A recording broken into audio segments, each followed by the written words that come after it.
ఈరోజు ఈ వాక్యము దేవుడు మీతో పంచుకోమన్నాడండి, చెప్పమన్నారు. ఏంటిదంటే, చాలామంది మేము అనుకుంటాము, దేవుడు నన్ను పక్కన పెట్టేశాడు, దేవుడు నన్ను పక్కన పెట్టేశాడు, he's put me on a shelf, ఇంకా ఇంకా నన్ను మర్చిపోయాడు, నన్ను అక్కడ పక్కన పెట్టేసి మిగతా వాళ్ళందరినీ కూడా ఆశీర్వదించేస్తున్నాడు, మిగతా వాళ్ళందరూ కూడా ముందుకు వెళ్ళిపోతున్నారు.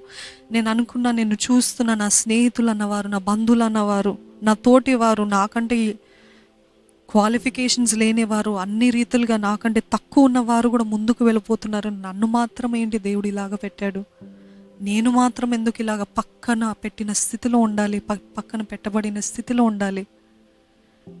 You might be thinking I'm just lying in the shelf, ఏదో ఒక మూల పడి ఉన్నాను, నా జీవితంలో ఎటువంటి కార్యం జరగట్లేదు, ఏ రీతిగా నాకేం జరగట్లేదు అని అనుకుంటున్నారేమో.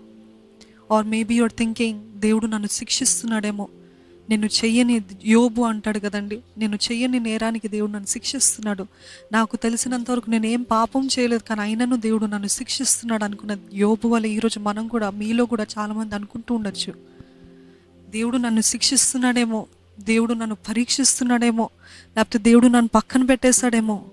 ఇదంతా ఎందుకు అంటే, మీకు ఎందుకు అలాగ అనిపిస్తుందంటే, దేవుడు మనల్ని సిద్ధపరుస్తున్నాడు. దేనికి అంటే, ఆయన ఇచ్చిన వాగ్దానాన్ని మన జీవితంలో నెరవేర్చడానికి he is preparing us. Do you believe it? నమ్ముతున్నారా? మీరు నమ్ముతున్నారా? God is preparing us. మీరు అనుకుంటుండొచ్చు, మీకు ఇటువంటి ప్రశ్న వస్తుందేమో, where are you Lord, where are you when I need you? నాకు నువ్వు కావాలన్నప్పుడు నువ్వు ఎక్కడున్నావయ్యా? నేను ఎన్నిసార్లు నేను పిలుస్తున్నానయ్యా, ఎన్నిసార్లు నీ సన్నిధిలో మొరపెడుతున్నానయ్యా, ఎన్నిసార్లు నీ సన్నిధిలో ఏడుస్తున్నానయ్యా, ఎన్నిసార్లు నీ సన్నిధిలో ఒకటే విషయం గురించి అడుగుతున్నానయ్యా. అసలు వింటున్నావా దేవా? అసలు వింటున్నావా? Where are you, where are you? Are you hiding from me? నా దగ్గర నుండి దాక్కుంటున్నావా? నన్ను దూరంగా విడిచిపెట్టేసావా? అసలు ఉన్నావా దేవా? నా ప్రార్థన వింటున్నావా? అనేటువంటి ప్రశ్నలు మీలో నాలో వస్తున్నాయేమో, మీలో వస్తున్నాయేమో. దేవుడు మనతోటి స్పష్టంగా మాట్లాడాలని ఆశపడుతున్నాడండి. చూడండి, మనము రక్షించబడిన కొద్ది కాలము, కొత్త సీజన్లో, కొత్త కాలంలో ఎలాగుంటుందంటే, ఎక్కడ చూసిన మిరకిల్స్ కదా, ఎక్కడ చూసిన అద్భుతాలు. చూడండి, అప్పుడప్పుడే రక్షించబడిన వారు ఏది చూసిన అందంగా కనిపిస్తుంది, ఏది జరుగుతున్న అందంగా, ఏది జరుగుతున్న ఆశ్చర్యంగా కనపడుతుంది. ఎన్నో అద్భుతాలు, ఆశ్చర్యాలు, స్వస్థతలు, లేకపోతే వారు అనుకున్నవి చేసిన ప్రార్థనకి వెంటనే జవాబు రావటము, అడిగిన వెంటనే పొందుకోవడం, ఇవన్నీ చూసినప్పుడు నిజంగా దేవుడు ఎంత గొప్ప దేవుడు అని స్తుతిస్తారు. కొత్తగా రక్షించబడిన వారు, కొత్తగా రక్షణ మార్గంలోకి వచ్చిన వారు. కానీ కొద్ది కాలం అయిన తర్వాత, కొన్ని సంవత్సరాలు అయిన తర్వాత, మనము దేవునిలో పరిపక్వత పొందుకుంటున్న ఆ సమయంలో మొదట రక్షించబడిన రీతిగా మన జీవితం ఉండదు. మొదట రక్షించబడినప్పుడు అన్నీ మనం అనుకున్నవన్నీ జరుగుతాయి, మనం ప్రార్థించినవన్నీ టకా జరిగిపోతూ ఉంటాయి.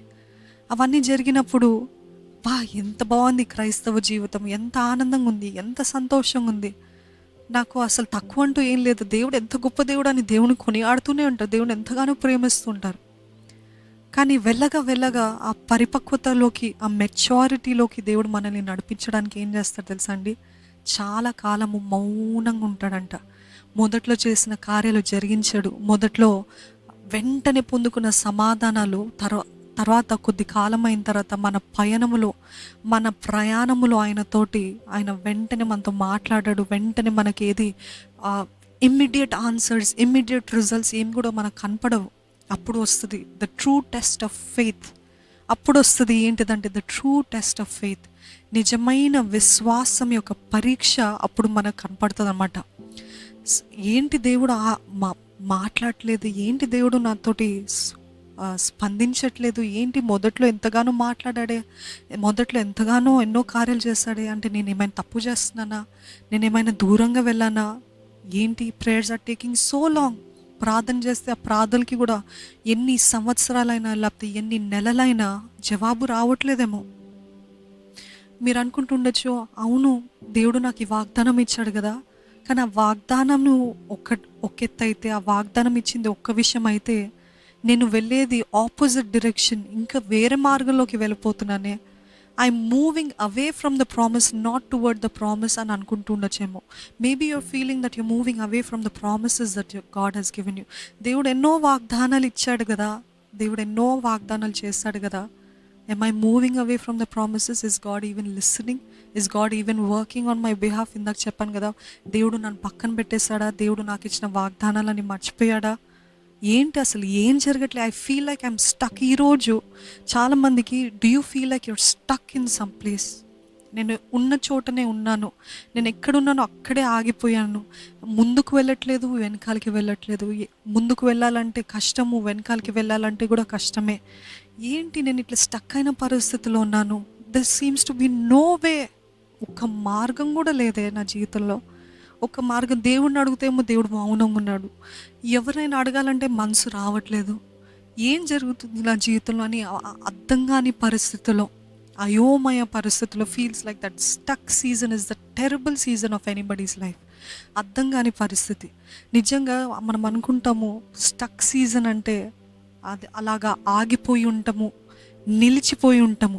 నిలిచిపోయిన జీవితం ఏంటి దేవా? నా ఆధ్యాత్మిక జీవితం ఏమైంది? నేను ఇంతకాలం నిన్ను నమ్మిన జీవితం ఏమైంది అని మీరు అనుకుంటూ ఉండొచ్చు.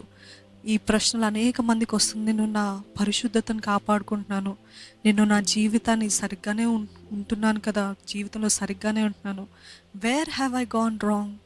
What have I done against you lord? ఎక్కడ నేను పాపం చేస్తాను? ఎక్కడ తప్పు చేస్తానయ్యా? ఎక్కడ లొంగిపోయానయ్యా? ఎక్కడ నీకు దూరంగా వెళ్ళనయ్యా? ఎక్కడ అయ్యా నాకు అర్థం కావట్లేదయ్యా అని మీరు మొరపెడుతున్నారేమో దేవుని సన్నిధిలో. నేను వాక్యం చదువుతున్నానే, నేను ప్రార్థన చేస్తున్నానే, ఇంకెంతకాలం వేచి ఉండాలి? When will I receive an answer? నాకు నా ప్రార్థనకి జవాబు ఎప్పుడు వస్తుంది? ఇంకెంతకాలం వేచి ఉండాలయ్యా అనే ఈ ప్రశ్నతోటి ఈరోజు అనేక మంది ఉన్నారు. దేవుడు, పరిశుద్ధాత్మ దేవుడు మీతోటే మాట్లాడుతున్నాడు. యోబు గ్రంథము 23వ అధ్యాయము 9 నుండి 10 చదువుకుందామండి. ఆయన పనులు జరిగించు ఉత్తర దిశకు పోయినను ఆయన నాకు కానవచ్చుట లేదు. దక్షిణ దిశకు ఆయన ముఖము త్రిప్పుకొని ఉన్నాడు, నేనాయనను కనుగొనలేను. నేను నడుచు మార్గము ఆయనకు తెలియను. ఆయన నన్ను శోధించిన తరువాత నేను సువర్ణము వలె కనపడుదును. ఆయన నన్ను శోధించిన తర్వాత నేను సువర్ణము వలె కనపడుదును. అయితే ఇక్కడ యోబు అంటున్నాడు, ఏమంటున్నారంటే, దేవా నేను I'm going to the east and the west. నేను ఇటు వెళ్తున్నాను, అటు వెళ్తున్నాను, కానీ నాకు ఎక్కడ ఏ మార్గం కనిపించట్లేదు. ఈరోజు అదే పరిస్థితిలో మీరున్నారేమో. దేవుడు మీతోటే అంటున్నాడు, కానీ ఇటు వెళ్ళాలన్నా నాకు ఏ మార్గం కనిపించలేదయ్యా, ఇటు వెళ్ళాలన్నా ఏ మార్గం కనిపించలేదు, ఏ మార్గం తీసుకోవాలయ్యా? కానీ ఆయన ఆఖరిలో అంటాడు ఏంటిదంటే, ఎటు మార్గములో వెళ్ళాలన్నా, లేకపోతే నిలిచి ఉండాలన్నా, ఉన్న చోటనే ఉండాలన్నా, ఒకవేళ ఈరోజు కనుక దేవుడు నన్ను పరీక్షించినట్లయితే నేను సువర్ణము వలె బయటికి వస్తానంట. అటువంటి సాక్ష్యం మీరు ఇవ్వగలుగుతారండి మీ వ్యక్తిగత జీవితం, మీ ఆధ్యాత్మిక జీవితాన్ని బట్టి? Can you give the same testimony? Can you say the same thing? When he tests me, I will come out as pure gold అంట. ఇంగ్లీష్లో అయితే ప్యూర్ అంటే స్వచ్ఛమైన బంగారము వలె నేను బయటికి వస్తానంట. ఈరోజు దేవుడు మనల్ని పరీక్షిస్తున్నాడు. అదొక్కటి మీకు మాత్రము క్లియర్గా చెప్పాలని అనుకుంటున్నాను. ఎవరైతే వేచి ఉన్న సీజన్లో ఉన్నారో, maybe you're in the season of waiting, maybe you're in the season of ఇంకా ఎగ్జాషన్, ఇంకా అయిపోయింది, నేను ఇంకెంతకాలం వేచి ఉండాలి, ఇంకా నేను తట్టుకోలేను, అయిపోయింది, నా ఓపిక అయిపోయింది అనుకున్న పరిస్థితిలో ఏంటిదంటే, you are just close to the destiny that God has given you.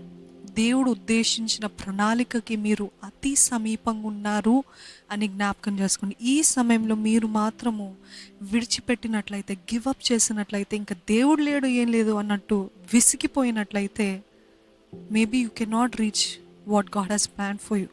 God is saying to you again, మీతోటి మరలా చెప్తున్నాడు ఏంటిదంటే, మీరు అతి సమీపంగా ఉన్నారంట. దేనికి? ఆయన ఇచ్చే జవాబుకి, ఆయన చూపించే గమ్యానికి, the destiny that God has for you.